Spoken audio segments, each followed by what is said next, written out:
I printed 2 takes, one to see, and the other one in case something happened, in the lab where you wouldn't be stuck. I couldn't see a thing over 4 or 5. I'd get absolutely screwed. I wouldn't know which was the better one or anything else. Wellman also used E. Burton Steen, the #1 aerial photographer of the 1920s. He shot 90% of the aerial scenes in wings with an Ackley head camera, a revolution for the time.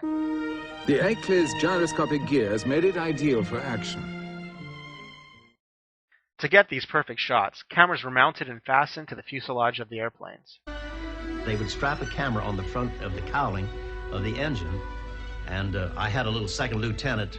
I called him Van. He would help me in the plane, and he would get in the back seat. We'd have the camera here, and we'd have the battery here, and the sticker here, of course, and he would take off, and then he'd get us up 400 or 500 feet, and then I would shake the stick, and then little Van he'd have to get down underneath and hide. Also, 100-foot platforms were constructed to film low-flying aircraft in ground battle scenes. Cameras were mounted on the front and back of the planes to capture the pilots, the lead actors themselves, Arlen and Rogers, as they flew. Richard Arlen had flown in World War I as a crewman, flying planes up to the front lines. Rogers had no experience at all. Arlen didn't mind flying, but Rogers hated it. Rogers logged 98 hours of flight time on wings, but feared every moment so much that after every flight, he threw up. I was now the cameraman, the director, and the photographer, and I'm everything. For 500 feet, that is. Wellman called him a tough son of a bitch. But while Wellman continued to wait for the right weather and clouds, the government and studio brass were growing more and more impatient. The government had not placed its troops at Wellman's disposal to drink and play football, which they did in abundance. Wellman was fighting his own battle with the studio bosses. They had mostly left him alone after talking to Hubbard, but even now, he couldn't help Wellman. Wild Bill was going over budget, and the delays were unbearable. Wellman stopped talking to studio heads and army brass altogether. Finally, studio brass had no choice but to send in 3 major financiers from New York to find out where the money was going, and if something wasn't right, to fire Wellman on the spot. Otto Kahn, Sir William Wiseman, and another man, William Stralem, were to arrive by train at any time. The Air Corps announced that if one more plane was destroyed, they would pull their men and equipment out and leave altogether. During filming, only 2 planes were destroyed, but one stuntman was seriously injured. He was Dick Grace, considered to be the greatest stuntman of the silent movie era.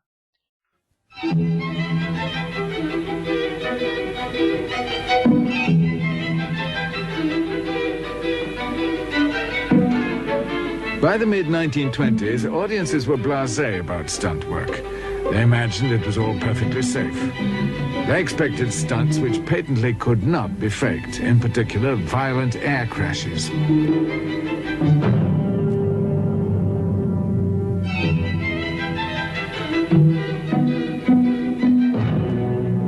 The man most in demand for this kind of work was Dick Grace, who kept this unique roll of film showing the best of his stunts and those which didn't quite come off.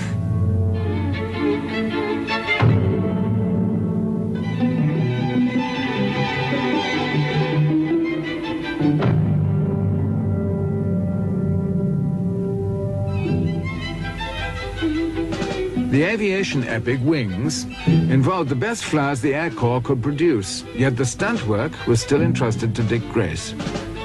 It nearly ended his career. Dick could do anything in a flying thing.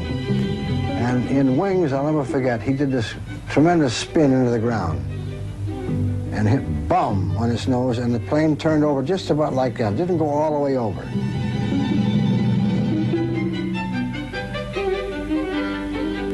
And we all ran over because we figured he may have got hurt, you know. Billy Wellman was there. And Bill says, "You all right, Dick?" Dick says, "I'm okay." He said, "Well, come on out." So Dick undid his belt, not figuring he would hang upside down, and right on top of his head and broke his neck.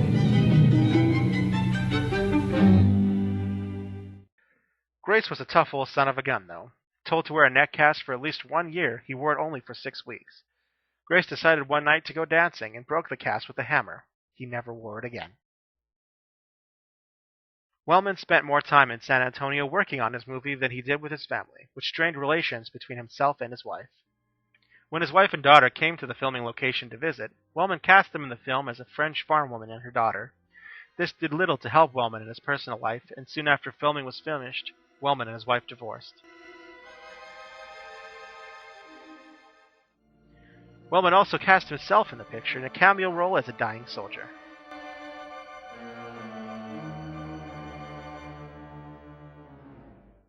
The three wise men from New York arrived at the exact time when Wellman was going to film the final climactic battle of the picture. Wellman had been waiting all day for just 5 minutes of sunshine, and the whole crew was growing impatient. The wise men arrived just as the sun shone through the clouds. And the thing had taken days doing beautiful, and I couldn't get any sun. And I just saw this thing breaking, and I knew it was coming out. I called everything. The planes all came up, and they were all in their proper positions. The soldiers all got ready. The timing was critical. The scene had been practiced over and over. Wellman could do it blindfolded. The sun was almost at full blast, and Wellman yelled for action. I gave the word, and you could have heard my voice in San Antonio.